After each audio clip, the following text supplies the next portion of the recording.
Dominant Protector. Credit to the author. 4,581-90. Ang mga pangalan po na nandito ay galing sa mga name generator. Kaya kung meron man pagkakatulad sa mga pangalan ng totoong tao o lugar, ito ay tunay na hindi sinasadya. Luminggalinga si Mufan sa paligid at nakitang nasugatan ang lahat, lalo na ang kanyang nakatatandang kapatid at si Hernan. Hindi niya maiwasang sumimangot ng bahagya. Bukod sa battle agreement, mahigpit na ipinagbabawal ang mga disipulo ng iisang sekta sa pagpatay sa isa't isa. Ito ay isang bakal na alituntunin ng 3 malalaking pavilion, at walang sino man ang maaaring sumuway dito. Bagamat si Junior Brother Monroe ay sumapi lamang sa sekta sa loob ng maikling panahon, sana ay isaisip mo ito. Kung hindi, hindi ito magiging mabuti para sa iyo o sa buong pavilion. Nabayaran na ang presyo. Sige, dahil nagsalita ka, bibigyan kita ng mukha at pakakawalan muna ang mga langgam na ito. Gayunpaman, kung mahulog sila muli sa aking mga kamay, huwag mo akong sisihin sa hindi pagpapakita ng awa sa kanila.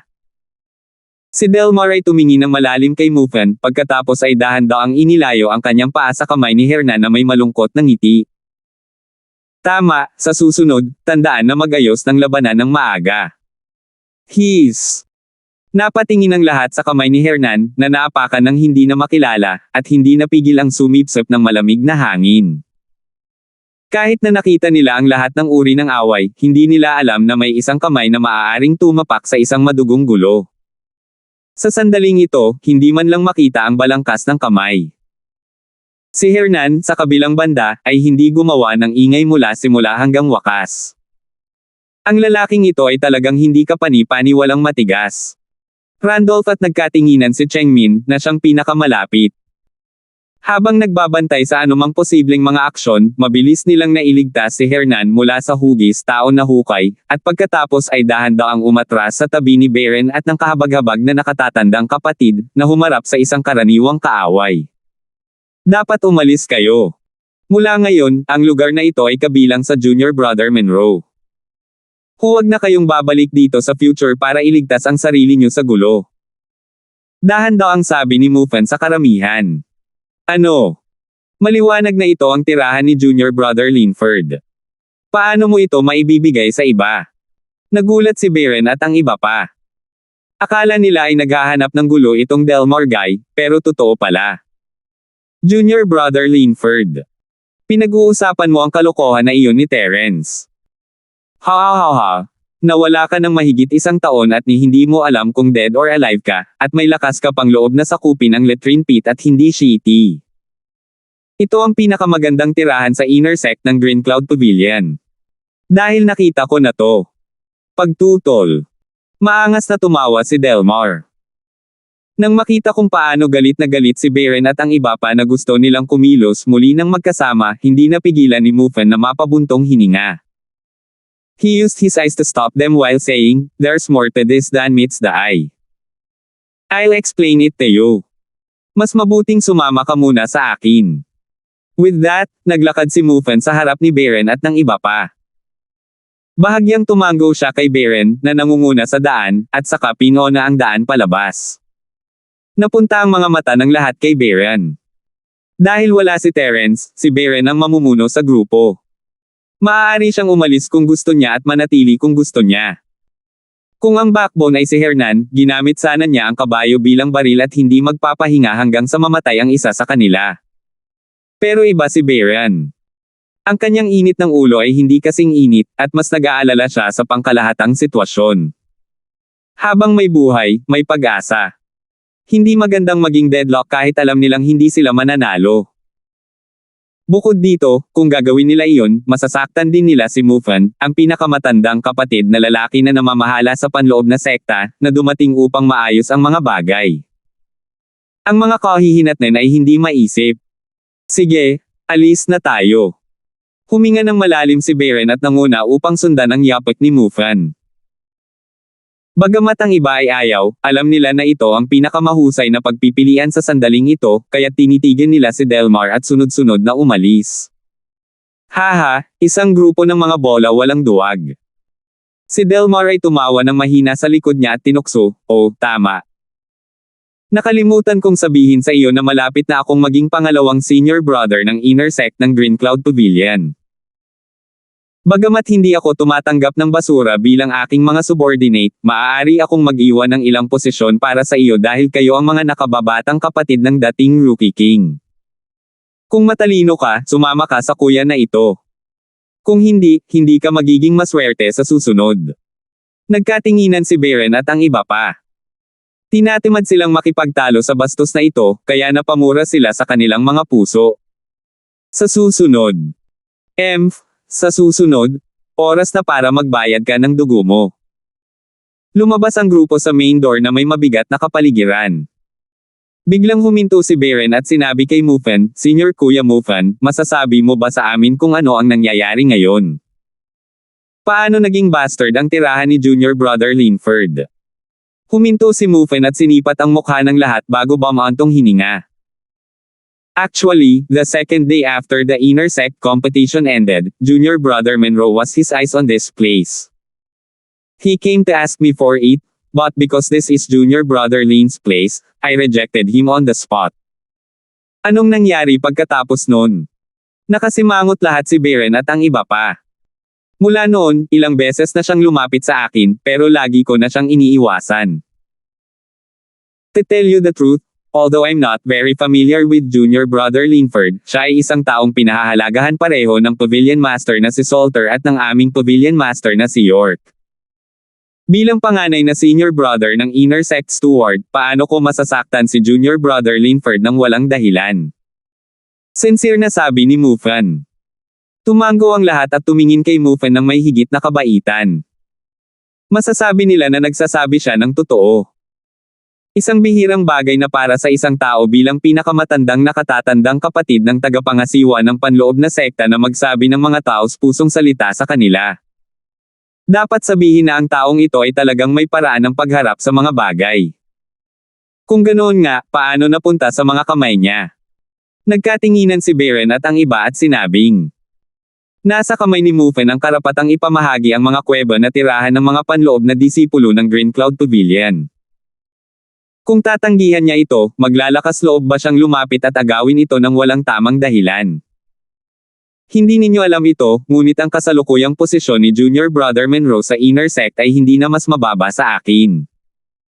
Marami sa mga nakatataas sa pavilion ang may mataas na pag-asa para sa kanya.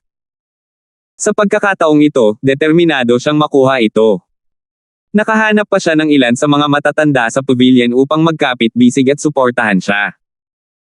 Ang Elder Council of the Green Cloud Pavilion ay naglagay sa ilalim ng kanyang residential na pangalan, Sosabli. Walang magawa si Mufen na nagkibit-balikat. Kasuklam-suklam. Masyadong malayo ang mararating mo. Napuno ng galit ang lahat. Kung narito pa si Terence, kahit ang mga matatanda ay hindi maglalakas loob na gumawa ng ganito. Kung tutuusin, ang nakakasakit kay Terence ay kapareho ng pagsampal kay Truett Salter sa mukha. Maging si Atticus York, ang Pavilion Master, ay hindi nang ahas na gawin ito, pati na ang mga matatandang ito. Ngunit ngayong wala si Terence, ang Natalie ay hindi pupunta dito ng walang dahilan, na nangangahulugang kahit na may mangyari dito, hindi malalaman ni Truett. 4,582. Bukod pa rito, nang walang pahintulot ni Terence, hindi magagawang makialam ni Truett kahit alam niya. Pagkatapos ng lahat, ito ay isang panloob na kapakanan ng pavilion. Bagamat ang makapangyarihang Pavilion Master na ito ay walang pakialam sa opinyon ng publiko, bihira siyang lumabag sa mga patakaran, at hindi siya makikialam sa maliliit na bagay ng ibang mga pavilion. Ito ang desisyon ng Elder Council ng Green Cloud Pavilion. Maaari ko lamang sundin ang mga patakaran. Noong una, binalak kong ipagpaliban ang paghahatid sa makalipas ang 3 araw. Ang oras na ito ay tamang oras upang ipaalam sa inyong lahat. Gayunpaman, hindi ko inaasahan na makakatanggap ako ng mensahe mula sa Junior Marshal Brother na si Monroe sa sandaling natanggap ko ang order mula sa mga nakatataas, na nagsasabi na dumating na siya upang kunin ito. Kayong lahat sa ganyang eksena. Ay! Isang mahabang buntong hininga ang pinakawalan ni Mufen at tinapik ang balikat ni Beren. Sa isang nahihiyang ekspresyon, sinabi niya sa mga tao, kasalanan ko kung bakit hindi kayo naging maalalahanin at pinahihirapan kayo. Senior Kuya Mufan, hindi mo kailangang sisihin ang iyong sarili. Ang usapin ngayon ay sa pagitan namin ni Delmar. Wala itong kinalaman sa iyo. Tatandaan namin ang iyong mabuting hangarin sa aming mga puso. Agad na sabi ni Beren, tumango naman ang iba bilang pagsang-ayon.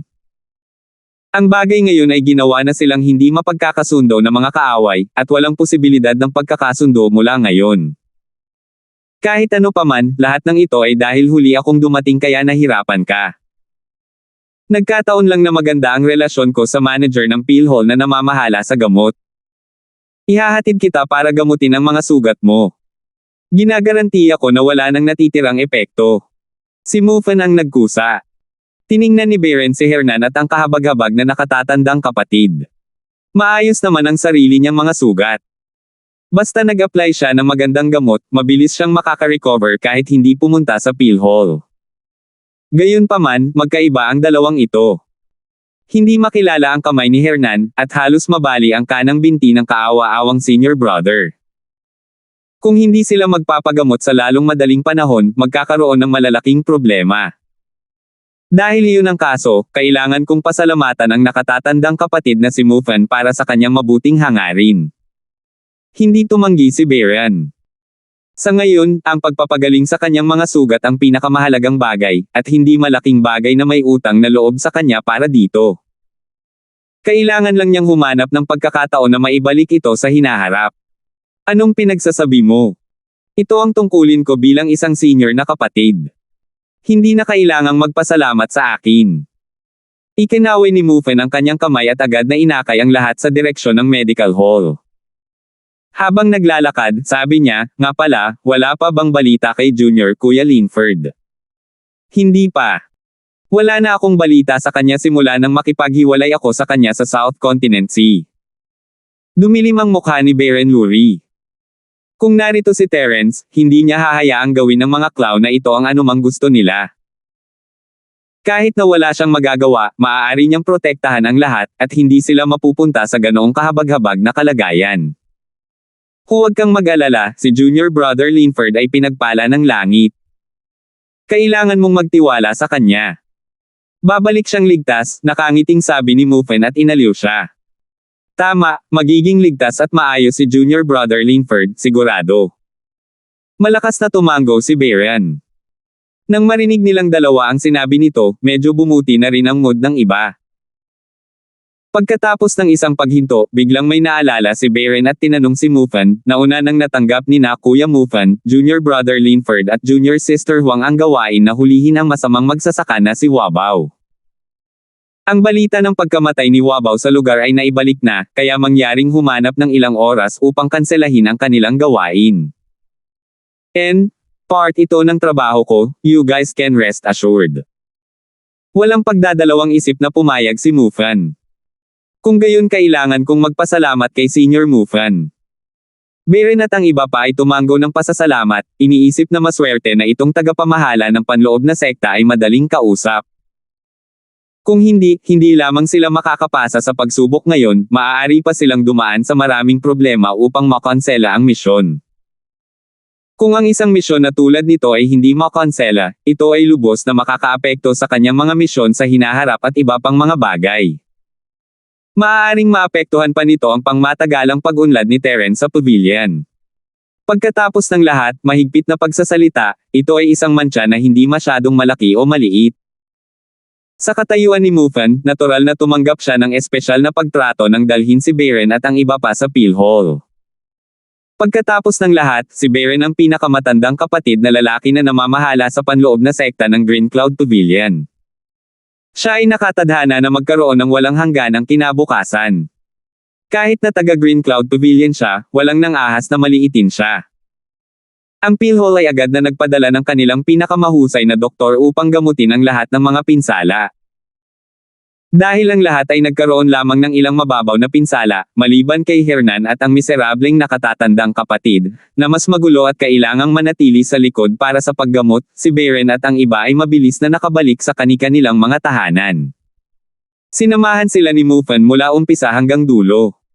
Bihira na ang isang taong katayuan niya ay magkaroon ng ganoong pasensya. Kung si Terence, ang mga kilos ni Muffin ay hindi talaga nakakagulat, ngunit ang katayuan ni Baron at ng iba pa ay isang mundo ng pagkakaiba kumpara sa kanya, ngunit nagawa pa rin ito ni Muffin. Makikita na ang taong ito ay hindi simple. Kahit na hindi niya isasantabi ang kanyang lakas sa nascent soul stage, ang kanyang puso lamang ang nakatakdang maging pambihira, at makakamit niya ang magagandang bagay sa hinaharap. Maraming salamat sa usapin ngayon, Kuya Muffin. Hinding-hindi namin ito makakalimutan. Baron, kasama si Randolph at Chengmin, ay yumuko ng malalim kay Muffin. You're all too polite. It's just a small matter, not worth mentioning. Nakangiting sabi ni Muffin bago siya umalis, there's one thing that I hope you all remember, and don't make unnecessary sacrifices. Bago bumalik si Junior Brother Linford, huwag mo nang guluhin si Junior Brother Monroe. Sa kanyang kasalukuyang katayuan, kung talagang gusto niyang patayin kayong lahat, sa totoo lang. Sabi mo, ingat ka. Natahimik silang tatlo sa likod ni Muffin. Pagkatapos ng ilang sandali ng katahimikan, biglang Randolph at nagtanong, Senior Kuya Lurie, sa tingin mo ba may mas malalim pang kahulugan sa likod ng tulong ni Senior Brother Muffin? Nararamdaman ko rin na medyo kakaiba. Bagamat laging makinis at makinis si Kuya Muffin, siya pa rin ang panganay na nakatatandang kapatid ng inner sect steward. Ngayon lang, hindi lang niya kami tinulungan na makaalis sa sitwasyon, pinapaante pa niya kami mismo sa PhilHealth para gamutin ang mga sugat namin. To be honest, even I didn't expect this. Umiling si Baron sa pagkalito. Ang bawat aksyon ng isang mahalagang tao ay may mas malalim na kahulugan, at si Muffin ay walang alinlangan na isang mahalagang tao. Ang kanyang mga aksyon ay dapat na may sariling mga intensyon, ngunit wala pang nakakaalam sa kanila. Sa aking palagay, napakalaki ng plano nitong si Kuya Muffin. Talagang isang taong may pangmatagalang pananaw. Ngayon, may natutunan talaga ako. Sabi ni Chengmin na parang malalim ang iniisip. Oh, saan nanggaling ito? Chengmin, sabihin mo sa amin dali. Nagulat si Baron at Randolph at mabilis na nagtanong. Mula sa pangyayari ngayon, bagamat makinis pa rin itong si Kuya Muffin na ito, at parang hindi naman talaga niya nasaktan ang taong iyon, pero sa paraan ng pagprotekta niya sa amin, lalo na ng personal niya kaming pinapaante sa PhilHealth, natatakot ako na nakapili na siya sa kanyang puso. Dahan daw ang sabi ni Chengmin. Choice. Ibig mong sabihin. Sabay na napatakbo si Baron at Xiao sa malalim na pag-iisip. Tama, kung hindi natin papansinin ang lahat, itong Delmar na baril ay halos kapareho ng ating amo na si Terence. 4,583. Lahat sila ay mga henyo na kayang gawin ang mga upper echelons ng Green Cloud Pavilion na tumingin sa kanila sa isang bagong liwanag. Sa hinaharap kapag sila ay lumaki, tiyak na magkakaroon sila ng epekto sa pangkalahatang sitwasyon. Ngunit ito ay dahil din sa pagkakatulad na hindi maaaring magkaroon ng dalawang tigre sa iisang bundok. Ang gulo ni Delmar ngayon ay patunay niyan, ang lahat ay may desisyon na, kasama na si Terence, sa pagbabalik ng ating amo, si Linford, kasama si Terence. Oras na para suportahan si Delmar o ang aming boss na si Terence. Sinabi ni Chengmin ng may higit na katiyakan. So you're saying that Muffin has decided to support our boss? Tumalo ng puso ni Randolph. Ito ay isang bihirang piraso ng mabuting balita. Pagkatapos ng lahat, ang taong ito ay isang tunay na mahalagang tao sa Green Cloud Pavilion. Ang kanyang katayuan ay mas mataas pa kaysa sa ilan sa mga matatanda sa Green Cloud Pavilion. Mukhang ganon. Tumango si Baron, ngunit pagkatapos ay nagtanong siya na nalilito, ngunit bakit siya gumawa ng ganoong pagpili? Hindi magiging kakaiba para sa kanya na gumawa ng ganoong pagpipilian kapag bumalik si Junior Brother Linford. Ngunit ngayon, hindi alam kung buhay o patay na si Junior Brother Linford. Hindi ba siya natatakot na galitin ang mayabang at despotikong kabayong iyon? Sa tingin ko iba ang pinagpustahan niya, hindi si Boss Terence. Hininaan ni Chengmin ang kanyang boses at sinabi. Sino yun? Sabay na tanong ni Baron at Randolph. Ang Pavilion Master ng tumataas na Sky Pavilion, Truat. Nakakagulat ang sagot ni Chengmin, ngunit nang pag-isipan nila itong mabuti, napagtanto nila na ito ay makatwiran. Ang malapit na relasyon ni Terence sa Natalie ay isang kilalang katotohanan sa tatlong pavilion, hindi pa banggitin na siya ay isang henyo na pinili ni Truett. Sa pangkalahatan, idinagdag ng lahat ang salitang "Salter" sa itaas ng ulo ni Terence, na nangangahulugang ang nakakasakit kay Terence ay nakakasakit sa Truett, at ang pagpapahayag ng mabuting kalooban kay Terence ay katumbas ng pagpapahayag ng mabuting kalooban kay Truett. Chengmin, kung pag-aaralan mo ito sa ganitong paraan, kung gayon ang nakatatandang kapatid na si Mufen ay talagang ambisyoso. Ngunit muli, kung kahit isang katulad niya ay hindi makakuha ng posisyong iyon, natatakot ako na walang sino man sa mundo ang makakagawa nito.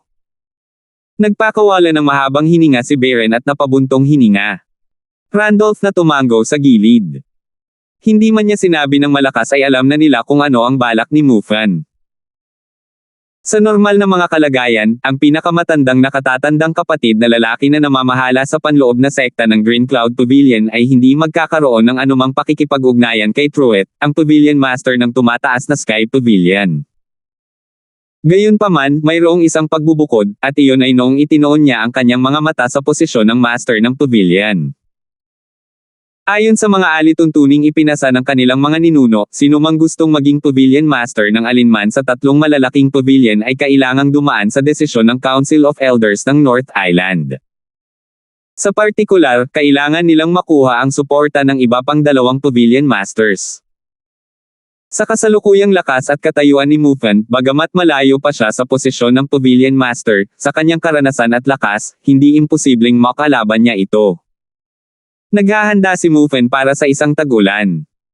Sina Beren, Randolph, at si Chengmin ay nag-usap sandali bago naghiwa-hiwalay. Sa kanilang kasalukuyang lakas at antas, napakalayo pa rin nila kay Mufen, lalo pa ang posisyon ng Pavilion Master. Sa anumang kaso, ang pagpili ni Mufen ay isang magandang bagay para sa lahat. Kung tutuusin, mayroon silang malakas na katulong. Ang susunod na kailangan nilang gawin ay magpagaling at maglinang. Pagbalik ni Terence, magbabayad sila gamit ang kanilang dugo. A centimo, broken bar a centimo, broken bar a centimo, broken bar a centimo, broken bar. 5 laso na latian, Katimugang Isla. Nakatayo sa likod ng dragon, si Terence ay nagsasanay sa ilalim ng 5 elementong pumapatay kay Chi sa loob ng 3 buong buwan. Katulad ng dati, nalaman ni Terence na ang epekto ng pagpatay kay Chi sa kanya ay humihina at humihina. Hindi bababasa, ito ay hindi kasing bilis noong una. Kasabay nito, ang resulta ng 3 buwang pagsasanay na ito ay ang lakas ni Terence na matagumpay na nakalusot mula sa maagang nascent soul stage hanggang sa rurok ng maagang nascent soul stage. Ang pag-level up ng isang beses bawat 3 buwan ay mas mabagal kaysa dati, ngunit ito ay isang magandang pagpapabuti. Si Terence ay hindi umiinom ng anumang mga table tasks sa prosesong ito, at ito ay isang purong tagumpay. Ito ay isang bagay na napakahalaga. Kung mas mataas ang antas, mas mahirap itong masira, at mas mahaba ang oras na kailangan upang gawin ito. Ito ay isang hindi nagbabagong prinsipyo. Para sa isang normal na tao, aabutin ng hindi bababa sa ilang dekada para mag-level up ang Golden Core, ngunit kapag naabot na nila ang nascent soul stage, ang tagal ng panahon ay higit sa 100 taon. Ang hindi pag-level up sa loob ng ilang daang taon ay normal para sa karamihan ng mga bagong dating na soul stage masters, ngunit si Terence ay gumugol lamang ng 3 buwan upang mag-level up, at iyon ay kamangha-mangha. Si Terence ay hindi isang sakam na tao, ngunit ang pagkakataong nauna sa kanya ay mahirap makuha. Hindi sapat para sa kanya ang peak level early stage na nascent soul, kailangan niyang ipagpatuloy ang pagsasanay at makapasok. Ngunit kung gusto niyang tumaas ng isang antas, hindi sapat ang 5 elementong papatayin ang layunin dito. Agad na sinabi ni Terence sa dragon ng 5 kasamaan, umakyat ka pa ng kaunti. Kailangan ko ng mas malakas na 5 element killing intent. Natatakot akong hindi iyon gagana. Sabi ng dragon ng 5 demonyo. Bakit? Hindi kaya kahit ikaw ay hindi makatiis sa pagpatay sa 5 elemento. Natigilan si Terence, ngunit pagkatapos pag-isipan ito ng mabuti, imposible ito. Ang dragon ng 5 demonyo ay malinaw na nakakalangoy ng malaya sa latian, kahit nasa gitnang layer kung saan ito ay siksikan. Ang pinakamalakas na layunin ng pagpatay sa 5 elemento ay hindi banta dito, at tinakot pa sila nito. Siyempre kaya ko, pero kahit umakyat ako, wala namang silbi sa'yo. Sabi ng dragon ng 5 demonyo habang ipinilig ang kanyang malaking ulo. Anong ibig mong sabihin? Hindi alam ni Terence kung ano ang nangyayari, kailangan niya ng mas malakas na 5-element killing intent para tulungan siyang magsanay, at hindi na niya kailangang ipagsapalaran ang pag-akyat sa gitnang palapag para doon, kailangan lang niyang lumipad ng kaunti at makakarating siya doon. Bakit naging walang kwenta? Ho, hindi ko maipaliwanag sa'yo. Malalaman mo pag umakyat ka na. Pagkatapos sabihin iyon, ang dragon ng 5 kasamaan ay nagpakpak ng kanyang mga pakpak at agad na tumalsik ng kaunti bago huminto. Bagamat hindi pa nito naabot ang pinakasentro na posisyon, ang nakamamatay na aura ng 5 elementong gumagala sa paligid ay mas malakas at mas malaki sa parehong lakas at dami kaysa sa naunang posisyon. Medyo nasiyahan si Terence dito, ngunit nang magsisimula na siyang mag-practice, napagtanto niyang may mali. Paano ito nangyari? Bago ito, lahat ng 5 elementong nakapatay na layunin na nakipag-ugnayan kay Terence, malakas man o mahina, ay pawang mga one-track-minded existences. Sa pangkalahatan, hanggat naramdaman nila ang aura ni Terence, hanggat hindi ginagamit ni Terence ang kanyang purong chi para matakpan ang kanyang katawan, aatake agad sila. Maliban kung nakatakas si Terence o dahan-daang nawala ang 5 elementong layuning pumatay sa proseso, hindi sila titigil hanggat hindi siya namatay. Ngunit ang eksena sa harap niya ay tuluyang nagpabaligtad sa kanyang pangunawa, ang 5 elementong layuning pagpatay na ito ay malinaw na mas malakas kaysa sa mga nauna. 4,584. Gayunpaman, nang dalhin siya ng mga dragon ng 5 kasamaan, lahat sila ay nagkalat at tumakas.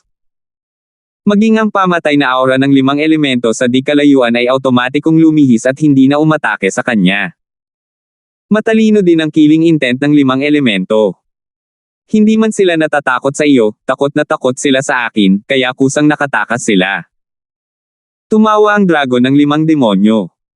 Pero halatang inaatake pa rin ako ng mga iyon kanina, di ba? Hindi maiwasang magtanong ni Terence. Masyado kasi silang mahina, kaya wala silang sapat na katalinuhan. Talagang wala silang utak. Pero itong mga pumapatay na chi ng 5 elemento ay iba. Mas malakas ang pressure, mas malakas ang kanilang katalinuhan at mas alam nila kung ano ang makakabuti para sa kanila. Kapag naramdaman nila ang aking pag-iral, natural na iniwasan nila ako. Hindi ko lubos na maitago ang aking aura sa pamamagitan ng pagbitin dito, kaya na-bypass ka rin. Ipinaliwanag ng dragon ng 5 demonyo. Kung ganoon, ang mas mahinang 5 elementong pagpatay na layunin noon ay dahil masyadong mahina ang espiritualidad nito. Bagamat hindi ito nang ahas na salakayin ka, naglakas loob itong salakayin ako. Sabi ni Terence, naiintindihan. Tama, iyon ang ibig kong sabihin. Tumango ang dragon ng 5 demonyo. Og. Iyan ay. Hindi nakaimik si Terence. Ang layunin ng pagpatay ay hindi isang buhay na bagay, ngunit mayroon itong isang tiyak na antas ng katalinuhan. Ang akala niya ay kakaiba at namumungay ang mga mata noon, ngunit ngayon ay mapait na ngiti na lang ang nagagawa niya. The killing intent didn't need to reproduce, bakit kailangan nito ng ganoong katalinuhan? Sa tulong ng Dragon of 5 Evils, naisip ni Terence na magagamit niya ng buo ang layunin ng pagpatay sa 5 elemento. Maaari rin siyang pumasok sa closed-door training dito sa loob ng ilang taon, at kung kukuha pa siya ng ilang golden elixir sa gitna, maaari siyang sumugod sa peak na nascent soul stage ng sabay-sabay. Ngunit ngayon, ang lahat ay parang bulaklak sa tubig, parang buwan sa salamin. Gaano man kalakas ang layunin ng pagpatay sa 5 elemento, napakalayo nila at hindi umaatake. Ito ay walang silbi kay Terence. Kung kaya lang niyang lumipad, hindi na niya kakailanganin ang 5 demonyong dragon para buhatin siya. Sa kasamaang palad, iyon ay isang purong panaginip. Anong gagawin natin ngayon? Babalik ka sa lugar na iyon para magtanim. Tanong ng Dragon of 5 Evil. Forget it, bumaba muna tayo. Napabuntong hininga si Terence. Kahit na ang epekto ng pagsasanay ay mas mahusay kaysa sa normal, hindi na ito gaanong halata. Parang ang isang taong sanay sumakay ng rocket ay biglang naging airship. Nakaramdam ito ng pagkabagot at pagkadismaya. Sige, kung ganoon. Ang dragon ng 5 kasamaan ay tumango at ibinaba ang kanyang katawan sa lupa. Pagkatapos ng pagsasanay kasama si Terence sa loob ng 3 buong buwan, maging siya ay nagsisimula ng mabagot. Bumalik siya sa ibabaw, nanlumo. Hindi ako makalabas, hindi ako makapagtanim, at walang magawa sa lugar na ito. Ang sakit talaga sa puwet. Naisip niya. Kitang-kita niya ang malakas na pagpatay kay Chi ng 5 elemento sa sandaling tumangala siya, ngunit dahil hindi siya makakalipad, hindi niya magagamit ang mga ito para sa paglilinang. Ang pakiramdam na ito ng pagbabantay sa Treasure Mountain ngunit ang pagiging walang magawa ay talagang hindi siya makapagsalita. Bago niya nakilala ang mga dragon ng 5 kasamaan, kahit na hindi siya makapagtanim, maaari niyang tuklasin ang lugar na ito. Gayunpaman, ngayong alam na niya na ito ang lumang pugad ng 5 Poison Flood na dragon at ang dragon ng 5 kasamaan, ang tinatawag na paggalugad na ito ay natural na hindi kailangan. Kahit na siya ay mapalad na makahanap ng isang bagay, hindi gugustuhin ni Terence na kunin ito. Pagkatapos ng lahat, ang dragon ng 5 kasamaan ay ang Panginoon ng lugar na ito, at lahat ng bagay dito, kabilang ang espasyo sa ilalim ng lupa, ay pagmamay-ari niya.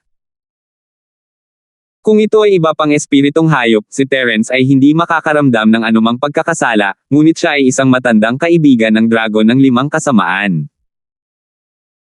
Hindi kailanman nakaugalian ni Terence na mangagaw ng mga kayamanan ng kanyang mga kaibigan, hindi pa banggitin na ang dragon ng 5 kasamaan ay matagal nang nagsasanay kasama niya. Kung may gusto pa siyang kunin sa kanya, masyado siyang hindi makatao. Upang maiwasan ang awkwardness, binitawan ni Terence ang ideya ng paggalugad. Ang pagiging nakulong dito na walang magawa ay parang pagpunta sa kulungan kahit sino ay mararamdaman iyon, kahit na ang isang kalmado gaya ni Terence. Actually, hindi naman siguro ganon. Biglang sabi ng Dragon of 5 Evils. Mayroon ka bang paraan para pigilan ang 5 elementong nakapatay na layunin na makatakas? Lumakas ang diwa ni Terence kung may pagpapatuloy niya ang pagsasanay, malapit na niyang maabot ang mid-stage na Nascent Soul. Kung ang kanyang lakas ay umabot sa antas na iyon, magkakaroon ng sapat na kumpiyansa si Terence na harapin ang lumang sekta ng West Mountain. Hindi niya ito kayang labanan, ngunit kahit papaano ay mapoprotektahan niya ang kanyang sarili, at hindi na siya malalagay sa panganib tulad ng dati. Sa tulong ng bagay na ito, kumpiyansa si Terence na mayroon siyang 50% pagkakataong makatakas, o higit pa. Hindi ko naisip iyon. Ang 5 elementong killing intent ay talagang mas sensitive kaysa sa sinumang human cultivator o spirit beast. Kung tuluyan kong itatago ang aking hininga, baka magkaroon ako ng pagkakataon na dayin sila. Pero kapag lumipat ako, tiyak na imposible. Umiling ang dragon ng 5 kasamaan. Hindi ko alam kung ano ang sinasabi mo. Ngumisi si Terence sa pagkabigo. Hindi cultivation ang pinag-uusapan ko, ngunit kung makakaalis ka ba dito? Napangiti ang Dragon of 5 Evils sa nanlulumong ekspresyon ni Terence. Go out. Paano tayo lalabas? Lumiwanag ang mga mata ni Terence. Sa anumang kaso, wala nang gaanong epekto sa pagpapatuloy ng paglilinang dito. Kung may paraan para makaalis sa ganitong oras, siguradong wala siyang kahit katiting na pagsisisi. Halos 1 taon at kalahati na ang nakalipas mula nang umalis siya sa North Island. Hindi ko namamalayan, napakaraming oras na ang lumipas. Sa totoo lang, namiss niya talaga ang kanyang mga nakatatandang kapatid na lalaki at nakababatang mga kapatid at nag-aalala na baka may problema sila. Ngayong alam mo na may 2 pasukan sa lugar na ito, hindi mo na kailangang subukan ang isa sa hinterland ng Southern Island. Kung tutuusin, baka na-blacklist ka na ng Spirit Beast Clan. Masyadong delikado ang lugar na iyon para sa iyo. Gayunpaman, sa tingin ko ay maaari mong subukan ang napuntahan mo dati. Kung tutuusin, napakatagal na siguro ng kabilang partido ang kanilang mga mata. Nag-isip sandali ang dragon ng 5 demonyo at sinabi. Oh, tama. Tuwang-tuwang tinapik ni Terence ang kanyang ulo. Masyado siyang kasali para isipin ito. Gaano man kaingat at kainahinala ang lumang sekta, may hangganan ang pasensya ng isang tao. Ito ay sapat na katawa-tawa para sa matandang sekta ng West Mountain na bantayan ang lugar na ito sa loob ng 3 buwan matapos siyang makitang nahulog sa 5 lason na latian, lalo pa ang mahigit kalahating taon mamaya.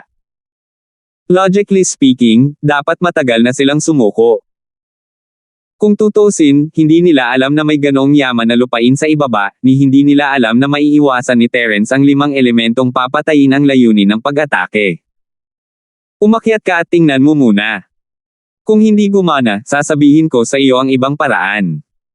Iminungkahi ng dragon ng 5 demonyo. 4,585. May iba pa bang paraan? Pwede bang may pangatlong pasukan? Saka bakit hindi mo na lang sabihin sa akin ang lahat?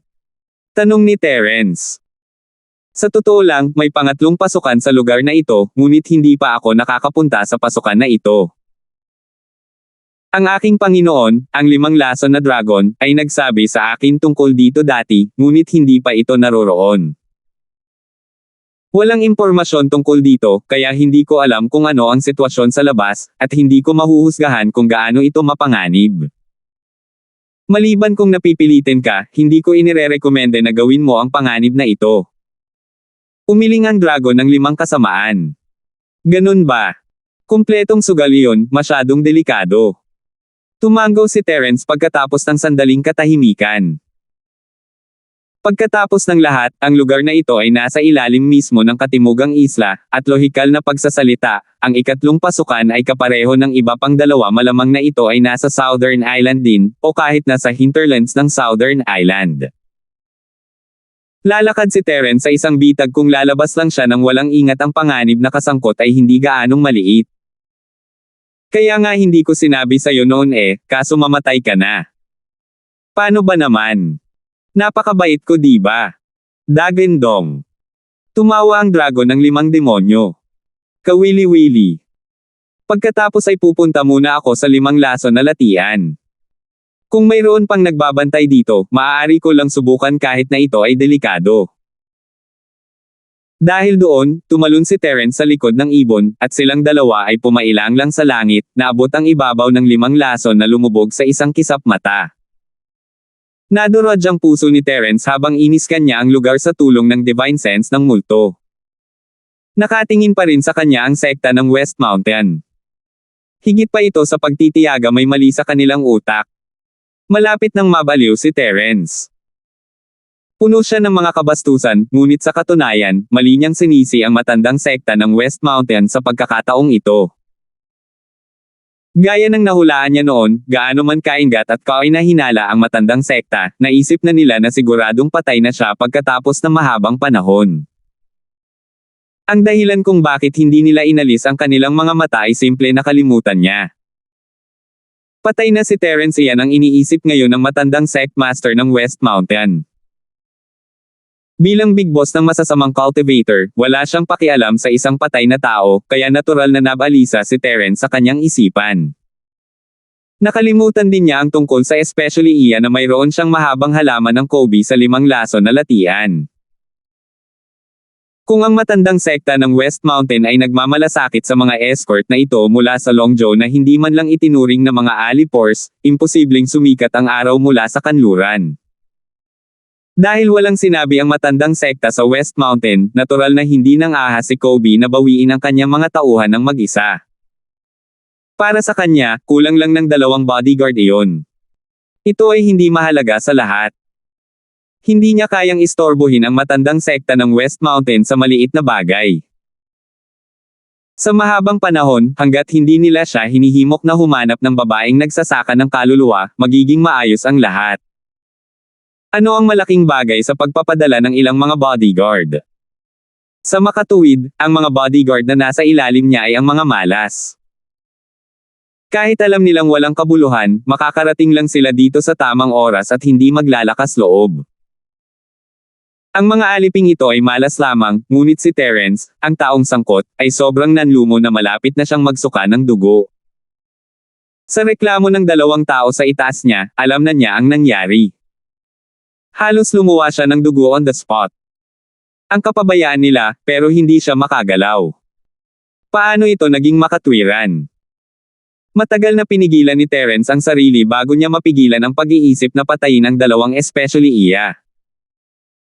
Bagamat ang dalawang taong ito ay tila walang kabuluhan, dudurugin nila ang sensing jade plate sa sandaling makaramdam sila ng panganib.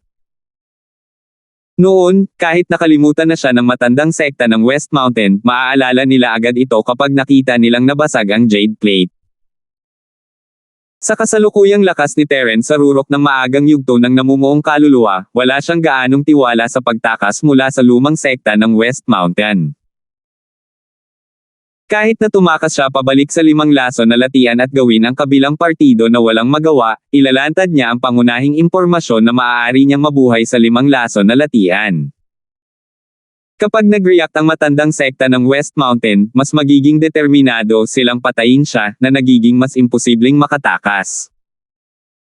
Hindi kayang kunin ni Terence ang panganib na ito, kaya pagkatapos timbangin ang mga kalamangan at kahinaan, maaari lamang siyang magalit na bumalik sa underground space sa espiritong ibon. Mukhang hindi na tayo makakaalis dito. How about it? Gusto mo bang subukan ang third passage? Nang makita ang mukha ni Terence mula sa malayo, alam ng dragon ng 5 kasamaan kung ano ang resulta ng hindi nagtatanong. Siyempre, kung hindi, ako ay makulong dito hanggang sa mamatay ako. Kailangan ko talagang ibigay ito sa matandang halimaw na iyon, kahit isang hindi sinasadyang pagkakamali ay mapipilitin akong hindi makagalaw. Mapait na ngumiti si Terence. Kung hindi pa siya nakalimutan ng matandang sect master ng West Mountain sa oras na ito, maaaring inalis na niya ang kanyang mga informer pagkaraan ng ilang sandali. Pero dahil nakalimutan na niya ito ngayon, hindi na siya magkukusa na isipin iyon sa hinaharap. At si Kobe at ang iba ay hindi naglakas loob na istorbohin siya sa gayong walang kwentang bagay. Malaki ang posibilidad na magiging ganito pa rin siya sa loob ng 8 hanggang 10 taon. Wala na talagang pag-asa. Ang dragon ng 5 kasamaan ay natigilan saglit at tumawa pagkatapos marinig ang paliwanag ni Terence. Humiga siya sa lupa at hinampas ang lupa gamit ang kanyang mga kuko, niyanig ang lupa at mga bundok. Sabi ko nga, hindi mo ba kayang pigilan ang sarili mo kahit konti? Hindi mo naman kailangang magbunyi, di ba? Muntik ka ng lumindol. Sinulyapan siya ni Terence na walang imak. Kung ang isang yugto ng pagbuo ng lupa ay talagang lumabas at sinira ang lahat, ang buong espasyo ay malamang na gumuho. Isang ngiti lang mula sa dragon ng 5 kasamaan ay nagdulot ng mga bitek. Hindi talaga kinaya ni Terence. Umuungol. Ito ang pinaka-nakakatawang biro na narinig ko sa nakalipas na 2 taon. Malas mo talaga, ito ay masyadong nakakatawa. Ang dragon ng 5 kasamaan ay tumatawa pa rin ng walang prinsipyo. Isa itong dinosaur, ngunit pinanood ito ni Terence na tumawa hanggang sa tumulo ang mga luha. Ako lang ang taong nakita mo sa nakalipas na 2 taon, at hindi ka man lang nakakita ng multo. Magiging multo kung nakarinig ka ng biro. Hindi nakaimik si Terence. Hinintay niyang tumigil sa pagtawa ang Dragon of 5 Evils bago ito hinimok na manguna sa 3 pasukan. Kahit na ang espasyong ito ay malawak at walang hangganan, sa harap ng bilis ng dragon ng 5 demonyo, gaano man ito kalayo, maaabot ito sa isang iglap. Bagamat ang bilis ng isang espiritual na ibon ay hindi nakakasindak gaya ng dragon ng 5 demonyo, ang bilis ng isang orihinal na ibong espiritual na yugto ng sanggol sa labas ng mundo ay ganap na sapat na mabilis upang tumayo ang mga balahibo ng mga tao. Pagkalipas ng ilang sandali, ang dragon ng 5 kasamaan ay biglang dumaong. Naisip ni Terence na nakarating na sila sa kanilang destinasyon at mabilis na hinayaan ang espiritual na ibon na dumaong kasama nila. Gayunpaman, napagtanto niya na ang lahat sa paligid nila ay katulad ng dati. Parang wala man lang entrance. Gayunpaman, sa sandaling siya ay lumapag, naramdaman ni Terence ang isang walang katulad na makapangyarihang aura. Ito ay mas malakas pa kaysa sa dragon ng 5 demonyo, isang pag-iral sa yugto ng paglikha ng lupa. Nakakaloka talaga. 4,586. Maaari ba ito? Tumingin si Terence sa dragon ng 5 kasamaan ng may pagtatanong. Ayon sa dragon ng 5 kasamaan, maliban sa kanyang sarili, mayroon lamang ang kanyang Panginoon sa espasyong ito, ang 5 laso na dragon, ngunit siya ay patay na. Oo, Ito ang puntod ng aking amo. Tumango ang dragon ng 5 kasamaan. Hindi niya mapigilang tumawa sa nakakahiyang pagkikita ni Terence, ngunit ngayon ay medyo malungkot siya. Hindi inaasahan ni Terence ang sagot na ito. Ngayong nakumpirma na, hindi niya maiwasang makaramdam ng respeto. Wala siyang anumang pakikipag-ugnayan sa 5 poison dragon, ngunit ito ay isang super spirit beast na minsan ay nasa tuktok. Ito ay paggalang sa isang malakas na tao, lalo na noong nag-iipon pa ito ng nakakatakot na aura pagkatapos ng kamatayan. Maaaring isipin ng isa kung gaano ito kalakas noong ito ay nabubuhay pa. Napabuntong hininga si Terence sa sarili. Kung hindi dahil sa Vermilion Bird, ang 5 laso na dragon ay may mataas na pagkakataon na maging bagong elder ng Azure Dragon Sect. Ito ay isang supreme existence na nakatayo sa tuktok ng Sky Class Island, ngunit ngayon ito ay alikabok sa alikabok, lahat ay lumulutang na ulap lamang. Bakit hindi ka magpagawa ng Dragon Tomb para dito? Wala man lang maayos na lapida. Paano mo ito hahayaang magpahinga ng ganito? Ang makamulto ay biglang lumabas sa katawan ni Terence at sinabi sa dragon ng 5 kasamaan sa mahigpit na tono. Hindi maalis ang aura ng lugar na ito, na bunga ng pagkahumaling ng 5 makamandag na ahas na dragon. Sa kasong ito, kahit napatay na ang 5 makamandag na serpent dragon, hinding-hindi nito makakawala ang sarili. Maaari lamang itong lumubog sa walang katapusang pagkahumaling at sama ng loob sa kawalang hanggan. Ito ang halos pinakamalungkot na pagtatapos para sa isang dragon. Senior Ghost, gusto ko ring magtayo ng Dragon Tomb para kay Master, pero bago mamatay si Master, sinabi niya sa akin na maliban na lang kung gagamitin ko ang Vermilion Bird's Bone para magtayo ng monumento para sa kanya, hindi siya mamamatay ng payapa. Ito ang huling utos ni Master, at hindi ako mangangahas na sumaway. Sabi ng Dragon of 5 Evils na may pulang mata. Parehong tumahimik ang demonyong bagay at si Terence. Pareho silang yumuko ng malalim sa 5 laso na dragon. Bumantong hininga ang demonyo, fine, since may ganyang wish ang amo mo, you should work hard to that direction. Huwag mo na itong paghintayin ng matagal. Ang bastos na Vermilion Bird na iyan ay hindi makakapagmayabang ng matagal, I promise. Alam ko. Maya-maya, gagamitin ko ang katawan ng Vermilion Bird bilang sakripisyo sa espiritu ng aking amo sa langit. Huminga ng malalim ang dragon ng 5 demonyo at mariing sinabi. Sa puntong ito, ang Vermilion Bird ay naging isang kalaban na kailangang alisin ng dragon ng 5 kasamaan, ito man ay para sa 5 laso na dragon o para sa sarili nito. Gayunpaman, ang kalaban na ito ay masyadong malakas at masyadong nakakatakot. Kahit na ang dragon ng 5 kasamaan ay nasa yugto ng pagbuo ng lupa, maaari lamang itong magtago dito na parang pagong. Patuloy siyang magtitiis. Kapag sapat na ang kanyang lakas, maipanganak ng dragon ng 5 kasamaan ang masamang dragon at mabayaran ang Vermilion Bird sa dugo. Tumayo si Terence sa gilid at hindi nagsalita. Wala siyang anumang sama ng loob sa Vermilion Bird, ngunit kapag nagkaroon na siya ng sapat na lakas, tiyak na gagawa siya ng hakbang sa Vermilion Bird. Kung tutusin, ito man ay ang malagim na bagay o ang dragon ng 5 kasamaan, pareho nilang gustong patayin ang Vermilion Bird. Nanatili ang grupo sa libingan ng 5 lasong dragon bago lumipad muli. Sa bilis ng isang spirit bird, lumipad sila ng buong bilis sa loob ng 1 oras bago tuluyang naabutan ni Terence ang 5 demonyong dragon.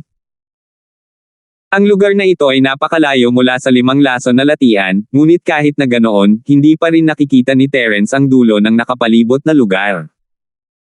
Ang mahiwagang espasyo sa ibaba ay napakalawak na hindi ka panipaniwala.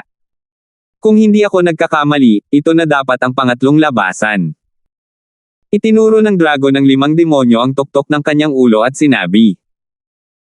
Tumangala si Terence at nakita niya na ang eksena ay katulad ng dati.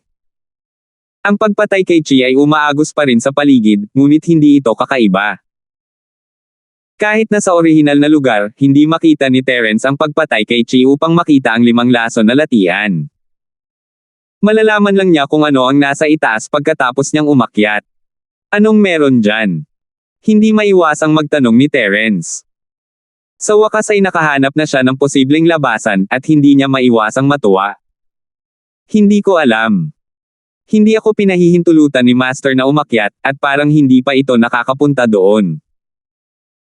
Ang dahilan kung bakit alam nito ang lugar na ito ay dahil sa mensaheng iniwan ng matandang bahana dragon ng nakaraang henerasyon.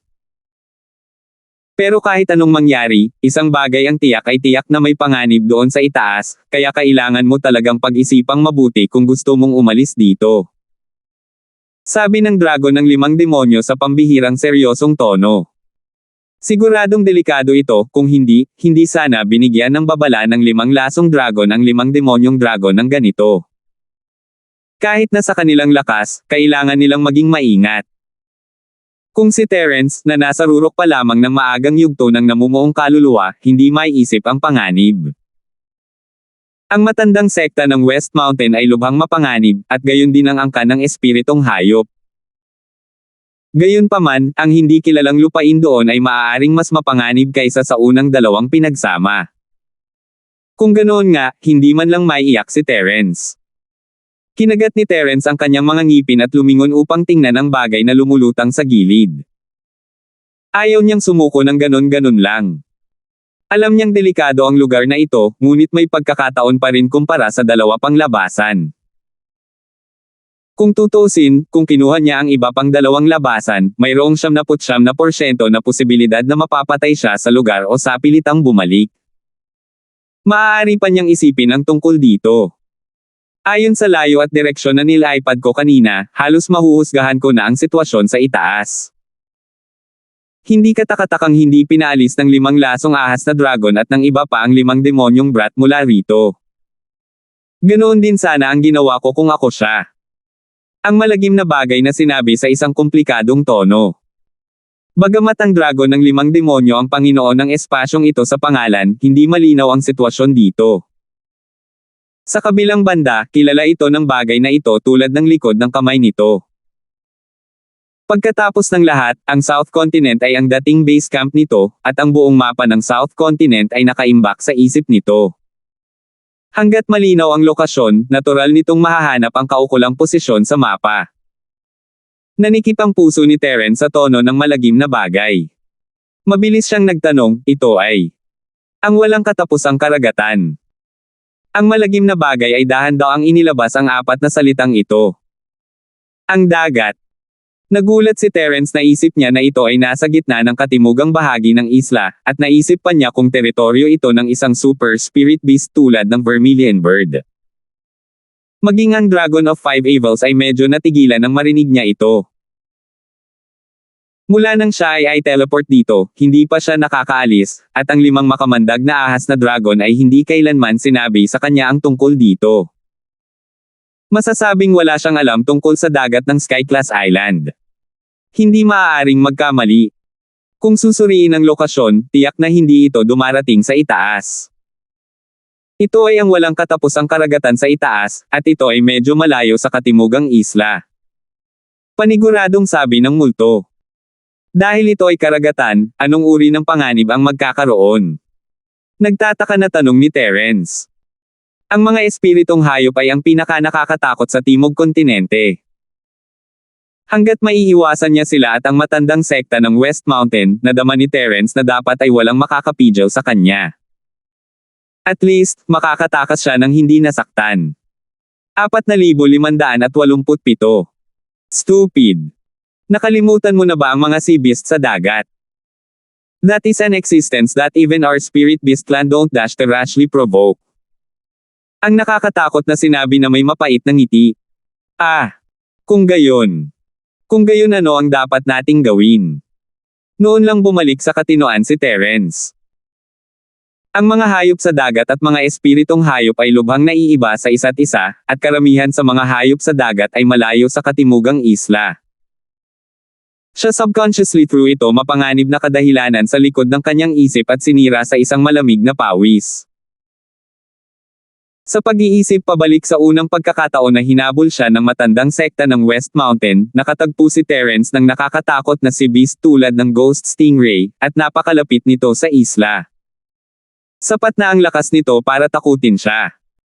Ngayong malayo na siya sa Southern Island, mas magiging malakas ang sea beast na nakatagpo niya. Kung malas siya, mamamatay talaga siya. Talagang nakakatakot ang mga sea beast, pero depende ang lahat sa swerte. Hanggat swerte ka, magkakaroon ka ng pagkakataong makaalis sa lugar na ito ng buhay. Kung ang dalawa pang labasan, wala na talagang pag-asa. Nasa iyo na ang desisyon kung gusto mong makipagsapalaran o hindi. Ang nakakatakot na sinabi pagkatapos ng ilang sandali ng katahimikan. Matanda, tama ka. Dahil iyon ang kaso, umakyat tayo mula rito. Ang buhay na tao ay hindi mamamatay sa pagpipigil ng ihi. Nipatikip si Terence ng kanyang mga ngipin at nagdesisyon. Ang kayamanan ay nagmula sa panganib, at maraming beses, ang mga tao ay pinilit na lumaban sa kanilang buhay. Sa katunayan, ang walang katapusang dagat ay puno ng panganib, ngunit hindi binalak ni Terence na galugarin ang dagat. Sa sandaling siya ay lumabas, nais niyang ilabas ang ibon sa dagat ng mabilis hanggat maaari. Ang proseso ay magiging napakaikli, at ang posibilidad na makatagpo ng napakalakas na hayop sa dagat ay hindi masyadong mataas. Kapag nakalabas na sila sa dagat, malaya na silang lumipad. Hindi man lang nagulat ang multo sa desisyon ni Terence. Gusto mo talagang umalis dito? Kailangan nating mag-ingat. Mukhang delikado. Paalala sa kanya ng dragon ng 5 demonyo. Bagamat hindi pa siya nakipag-ugnayan sa mga hayop sa dagat, kahit na ang Moldite na ito, ang dating Asher Dragon, ay sineseryoso ang bagay na ito. Nangangahulugan ito na hindi ito simple. Kahit na siya, na nasa yugto pa lamang ng pagbuo ng lupa, ay maaaring nasa panganib, lalo pa si Terence, na nasa tuktok lamang ng maagang nascent soul stage. Huwag kang mag-alala, salamat sa iyong tulong sa panahong ito. Aalis ako ngayon, ngunit naniniwala ako na pupunta ako sa katimugang isla upang mahanap ka muli sa lalong madaling panahon. Tumango si Terence. Ito ay hindi isang magalang na pananalita. Tutal may multo dito.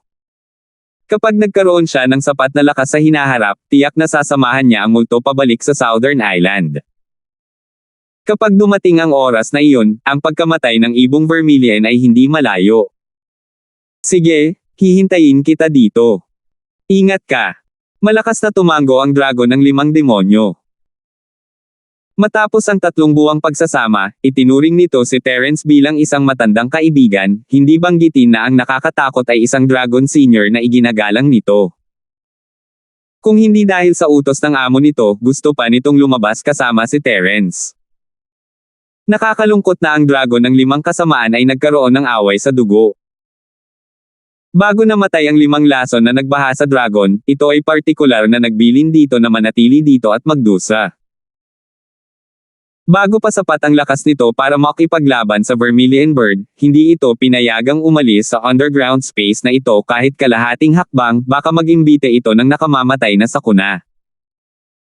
Pagkatapos magpaalam sa Dragon of 5 Evils, huminga ng malalim si Terence at tumalon sa likod ng spiritual bird.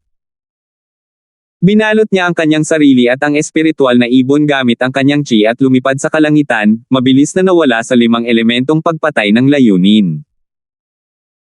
Sa simula, ito ay katulad ng dati ang 5 elementong layuning pumatay ay lumakas at humina, at pagkatapos ng gitnang layer ay humina ito.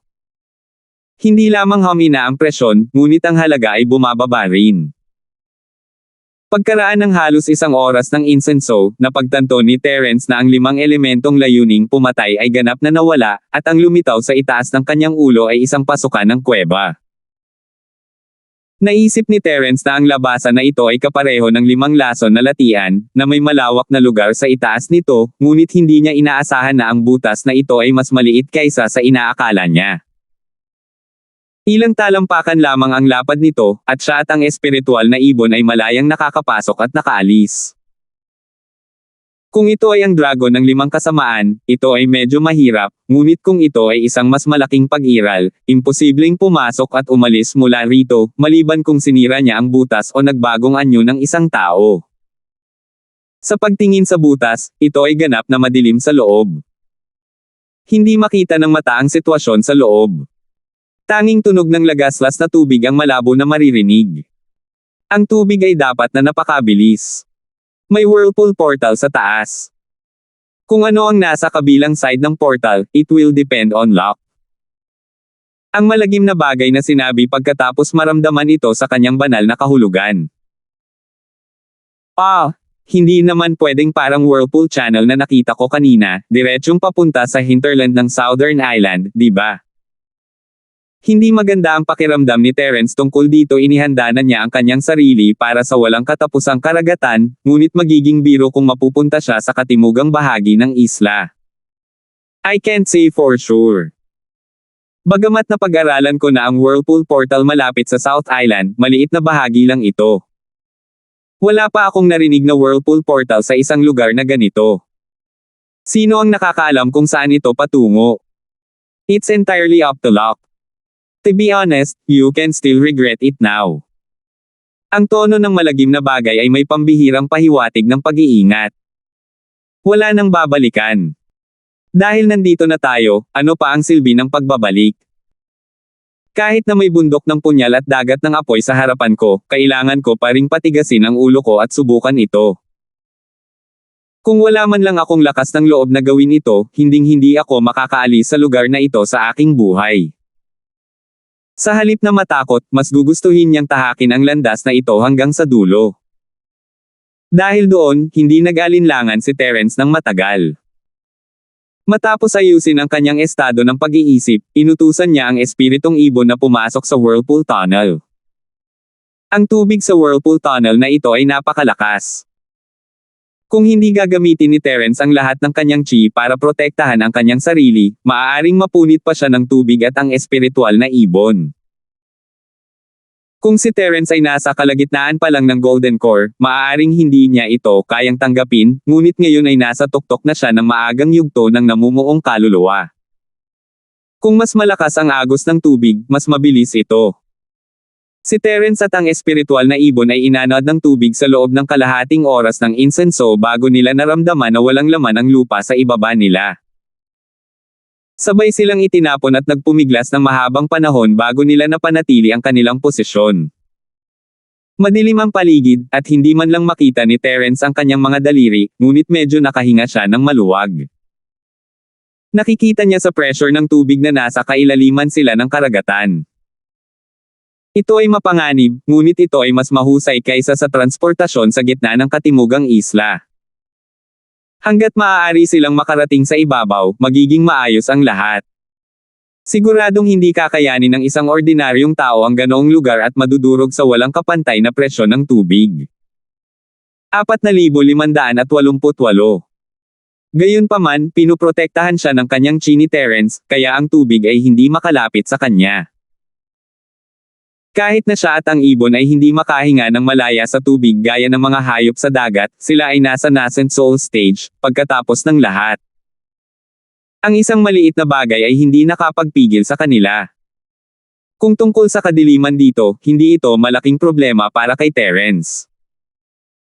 Hindi niya madaling magamit ang kanyang spirit sense sa 5 lason na latian, ngunit hindi ganoon karaming mga paghihigpit dito. Kahit na ang tubig dagat ay may maliit na hadlang laban sa spirit sense, ito ay wala kay Terence na sanay sa high pressure isolation sa 5 poison swamp. Dahil nakakagamit siya ng spirit sense, bale hindi niya ito makita ng mata niya. Ngunit sa ilang kadahilanan, nang muli niyang pinalawak ang kanyang spirit sense pagkatapos ng mahabang panahon, biglang napagtanto ni Terence na ang lakas ng kanyang spirit sense ay ilang beses na mas malakas kaysa dati, ito man ay ang saklaw o kailanawan. Hindi napigilan ni Terence na medyo matarante sa hindi inaasahang sorpresang ito. Parang panaginip, at hindi siya makapag-react ng matagal. Bagamat ang kanyang lakas ay hindi nakatulad noong una siyang pumasok sa 5 lason na latian, hindi pa espesyal na sinanay ni Terence ang kanyang espiritu. Una, wala pa siya sa level na iyon, at pangalawa, sa ilalim ng pressure ng 5 elementong pumapatay kay Chi, hindi niya magamit ang kanyang spirit sense. Gustuhin man niyang magsanay, hindi niya magawa. Sino ang nakakaalam na ang kanyang espiritu ay tataas nang hindi niya nalalaman? Saglit na nag-isip si Terence bago gumawa ng makatwirang paliwanag, maaaring pagkatapos na ang lakas ng isang tao ay makapasok sa orihinal na antas, natural na tataas din ang espiritual na kamalayan ng isang tao. Kalokohan. Kailangang pigilan ng makamulto ang kanyang mga sumpa. Hindi tulad ng pisikal na lakas na maaaring mabilis na mapabuti sa pamamagitan ng pag-inom ng mga table tasks, hindi kailanman nagkaroon ng pagkakataon na ang banal na kahulugan ay maaaring makuha ng walang pagsisikap. Ang isa ay maaari lamang umasa sa sariling patuloy na paglilinang at pag-unawa sa hakbang-hakbang. Kung hindi banggitin ng isang nascent soul master, kahit na ang isang profound master ay magkakaroon ng mahinang spirit sense.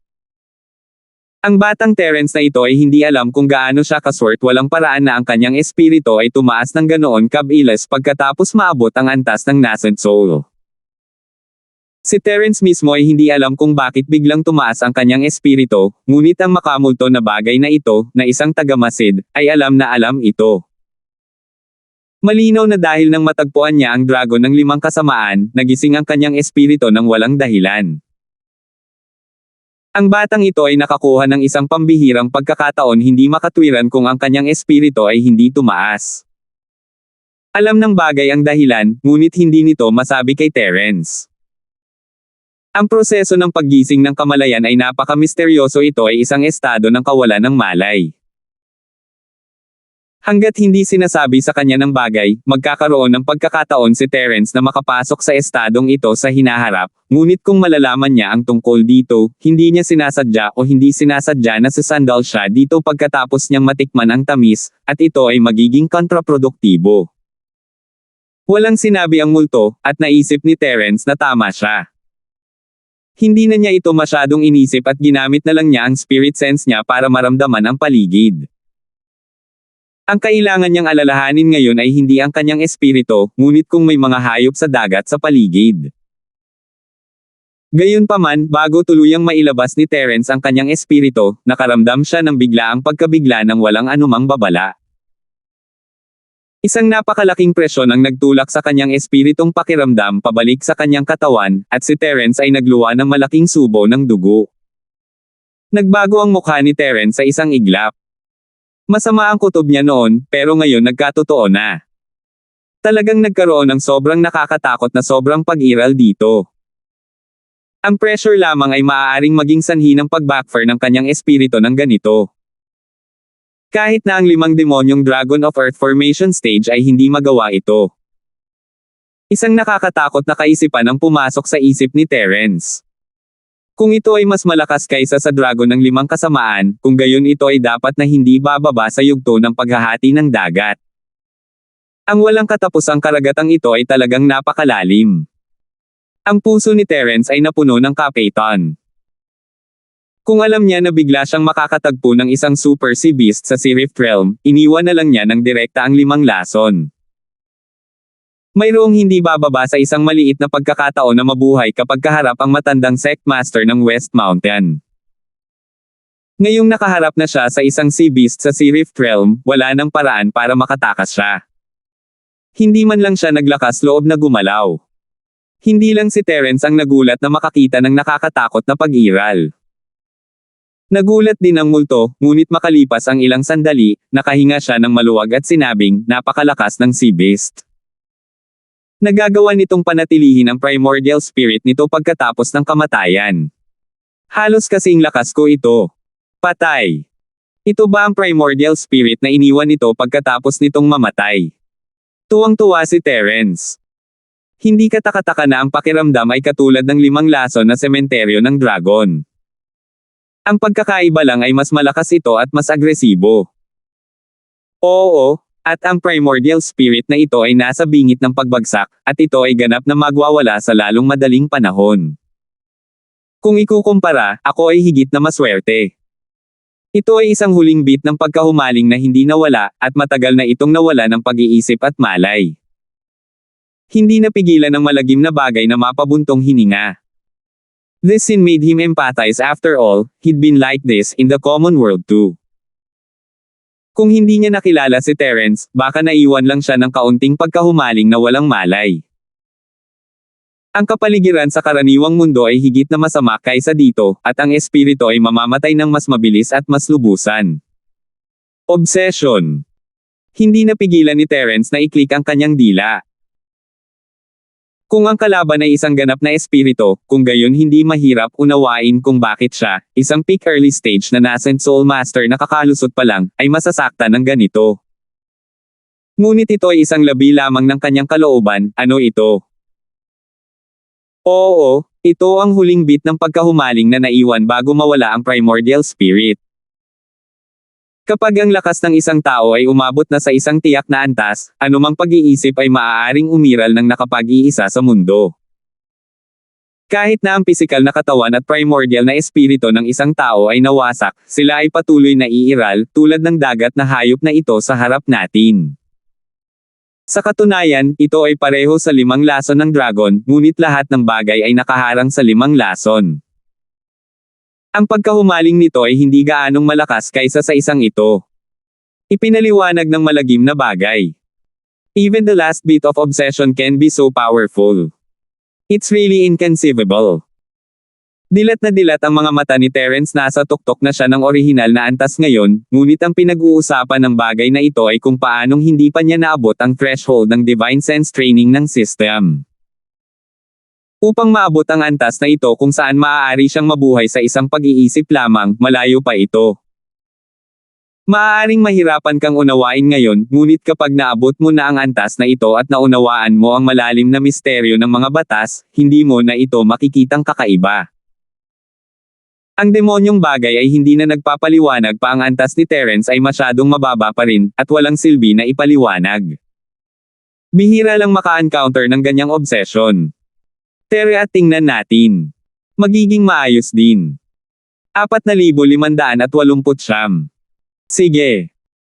Tumango si Terence at dinala ang ibon patungo sa nananamlay na espiritu. Dahil sa nakakatakot na presensyang ito, ang ibang mga hayop sa dagat ay mananatili sa malayo. Katulad nga ng sinabi ng multo, walang panganib dito. Habang papalapit siya sa nananamlay na espiritu, mas naramdaman ni Terence ang layuning pumatay sa kanya mula sa lahat ng direksyon. Ang bawat isa ay mas mabangis kaysa sa huli, at ito ay lubhang mapang api. Dahan-dahan, narating ni Terence ang pinagmumulan ng pagkahumaling, may isang layer ng liwanag dito, at nakikita niya ang paligid ng hindi ginagamit ang kanyang espiritu. Hindi niya maiwasang mapabulalas, nakakatakot na larangan ng digmaan. Walang duda na ito ay isang larangan ng digmaan sa harap nila.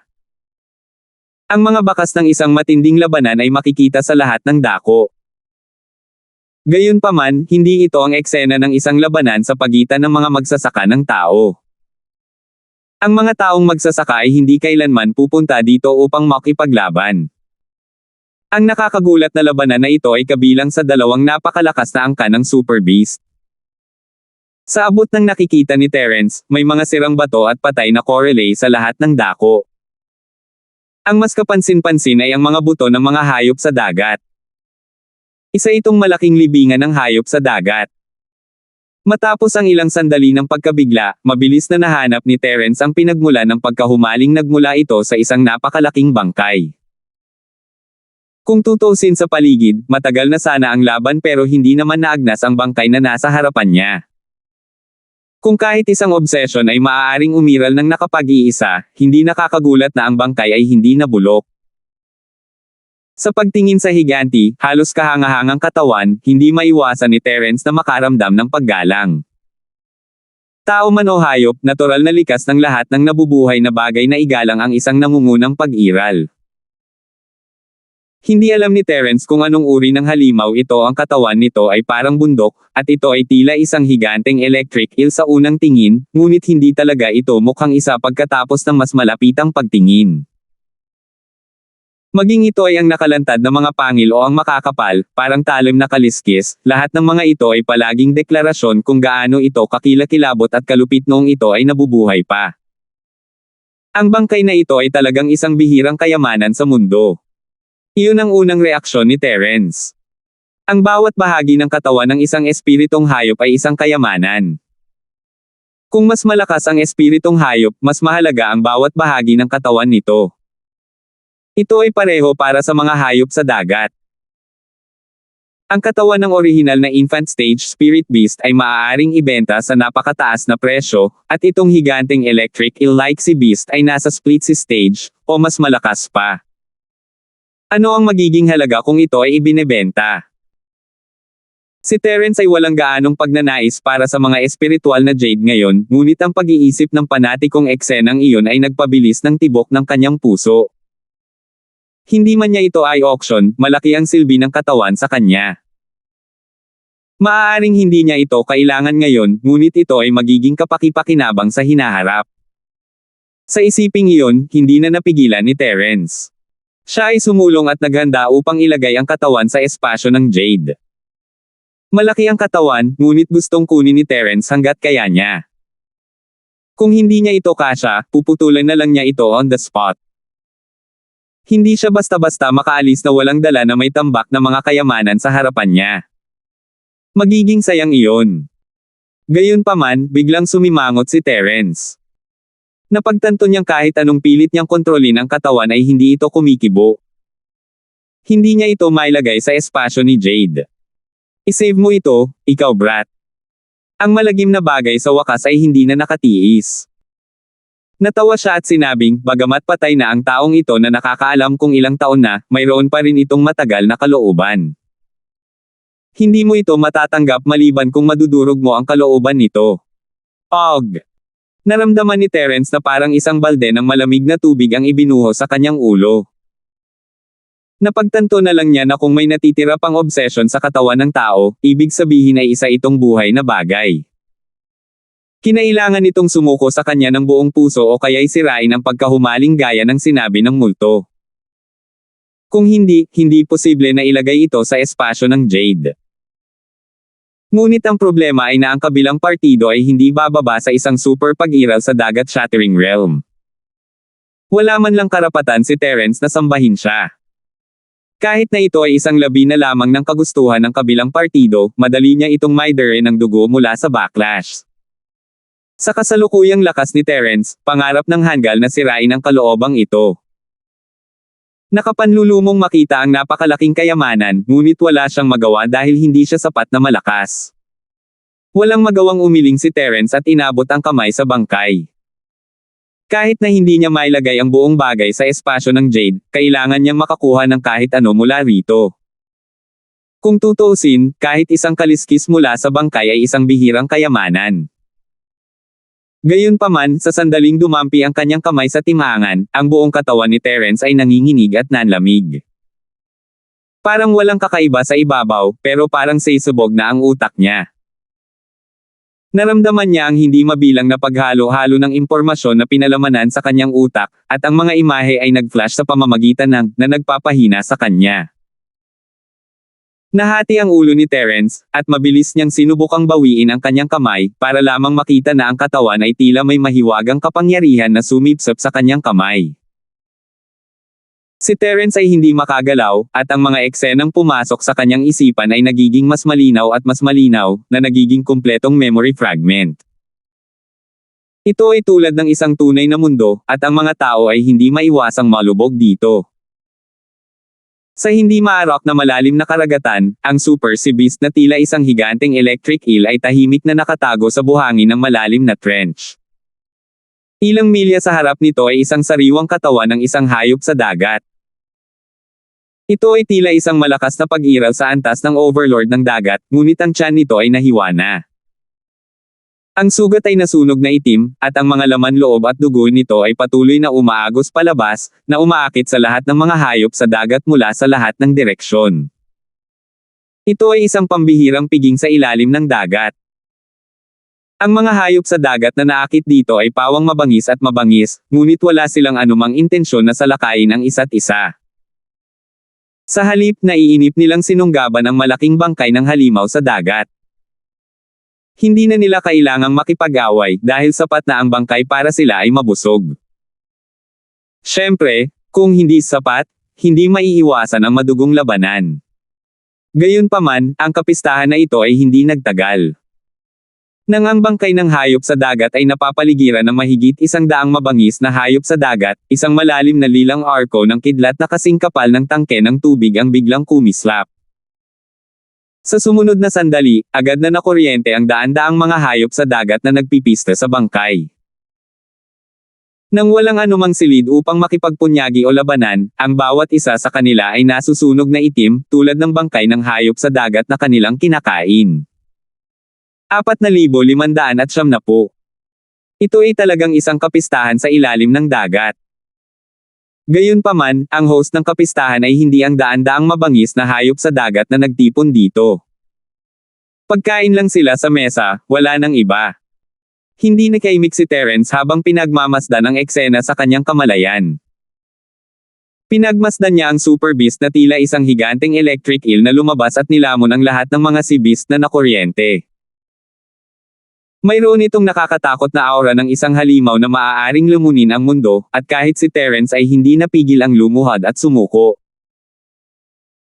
Matapos kainin ang lahat, iniwan lamang ng higanteng electric eel ang duguan at mapang-akit na katawan ng halimaw sa dagat, at pagkatapos ay tumalikod ito at nagtago pabalik sa buhangin ng malalim na kanal, naghihintay na muling kumagat ang biktima.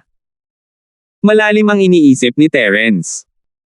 Ang demonyong bagay ay minsang nagsabi na kahit na ang mga hayop sa dagat at ang mga espiritong hayop ay parehong mga hayop, hindi sila sa parehong sistema.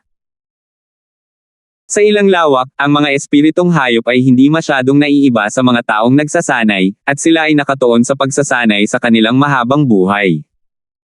Gayunpaman, iba ang mga hayop sa dagat. Kahit na ang pinakamakapangyarihang hayop sa dagat ay nagpapanatili pa rin ng mataas na antas ng animalism, kaya bihira silang gumawa ng inisyatiba upang linangin. Para sa kanila, ang pagkain ng dugo at laman ay ang pinakamahusay na paraan upang magtanim. Kung mas mataas ang antas ng pag-iral na kanilang kinakain, mas mabilis na tataas ang kanilang lakas. Ito ay isang dalisay na batas ng kalikasan, at ang apat na salitang, ang mahina ay biktima ng malakas, ay malinaw na makikita sa kanila. Gayunpaman, may iba pang bagay na mas interesado kay Terence kaysa sa paraan ng pamumuhay ng mga hayop sa dagat, ang dark purple na Arco. Si Terence ay nagmamasid sa buong oras. Ang amoy ng dugo ay nakaakit ng daan-daang mga hayop sa dagat, at sinuman sa kanila ay nasa profound stage man lang. Maraming mga sea beast sa mountain split stage, at kahit na si split stage, at mayroong higit sa isa sa kanila. Ngunit ang isang arko ng kidlat ay nakuryente sa lahat ng mga hayop sa dagat. Gaano kaitikot ang kapangyarihang ito? Sa sandaling iyon, naranasan ni Terence kung ano ang ibig sabihin ng tumayo ang kanyang balahibo, ngunit hindi niya alam kung bakit, ngunit may kakaibang udyok sa kanyang puso. Paulit-ulit niyang inaalala ang eksena ng Dark Purple Lightning Arc, at ang pakiramdam na iyon ay lumakas at lumakas. Hindi sinasadya ni Terence na gayahin ito. Sayang lang at masyadong mabilis at masyadong maikli ang eksena, at hindi niya ito makita ng malinaw kahit paulit-ulit niya itong pinapalabas sa isip. Gusto ni Terence na gayahin ito, ngunit hindi niya maintindihan ang esensya. Patuloy pa rin ang mga memory fragments na sumasalamin sa kanyang isipan. Ang higanteng electric eel ay nakatago pa rin sa buhangin ng malalim na kanal, ngunit sa pagkakataong ito, hindi nito naakit ang uhaw sa dugo ng mga hayop sa dagat. Sa katunayan, noong nakaraang panahon, lahat ng malalakas na hayop sa dagat sa loob ng 100 milya ay nalinis na ng pagkain. Aabutin ng ilang buwan bago mahuli ang susunod na alon ng mga hayop sa dagat. Gayunpaman, sa pagkakataong ito, makalipas lamang ang ilang oras, nakaakit ito ng isang hindi inanyayahang panauhin. Ang 5 laso na baha na dragon. Nanliit ang mga mag-aaral ni Terence habang tinitingnan niya ang nilalang na nasa memory fragment. Sa pagkakataong ito, isang 5 kulay na dragon ang kumuha ng pain. Kamukha ito ng pinakamalakas na 5 elementong pumapatay ng aura na nakita niya noon, ngunit mas totoo, mas malaki, at mas agresibo. Hindi pa siya nakakita ng totoong 5 laso na dragon, ngunit naniwala si Terence dito nang walang pag-aalinlangan. Ito ay isang 5 laso na dragon. Matapos mabagal na lumangoy sa gilid ng bangkay ng sea beast, minsang umikot ang 5 makamandag na ahas na dragon. Hindi nito naiinip na ibinoka ang bibig upang lumunin ito tulad ng ibang mga hayop sa dagat. Pagkatapos ng lahat, ito ay isang tunay na super spirit beast. Bagaman mabisa rin para rito ang pagkain ng dugo at laman, ito ay hindi gaanong kaakit-akit kaysa sa mga hayop sa dagat. Hindi banggitin, ilang oras na ang nakalipas, daan-daang makapangyarihang mga hayop sa dagat ang namatay dito. Ang nakapaligid na tubig ay napuno pa rin ng isang malakas na layunin ng pagpatay. Maging si Terence ay madaling matukoy ito, lalo pa ang 5 lasong dragon. Tila napakatyaga ng higanteng electric eel. Kahit gaano pa nilalangoy ang 5 lasong dragon, nanatili lang itong nakatago sa buhangin. Malaki ang katawan nito, ngunit perpektong pinagsama ito sa kapaligiran. Maging ang aura nito ay kapareho ng paligid. Kahit na alam ni Terence na dito ito nagtatago, hindi niya ito mahanap pagkatapos ng ilang sandali ng pagkagambala. Tanging ang natatanging pananaw sa mga memory fragment ang nagsabi kay Terence na ang napakagandang hayop sa dagat na ito, na mukhang isang higanteng electric eel, ay hindi talaga tahimik.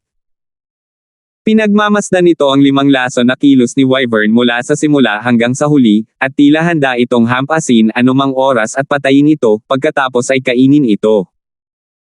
Isang hindi matukoy na agos ng kuryente ang kumalat sa buong paligid ng dagat, na sumasaklaw sa isang hanay ng libu-libong milya.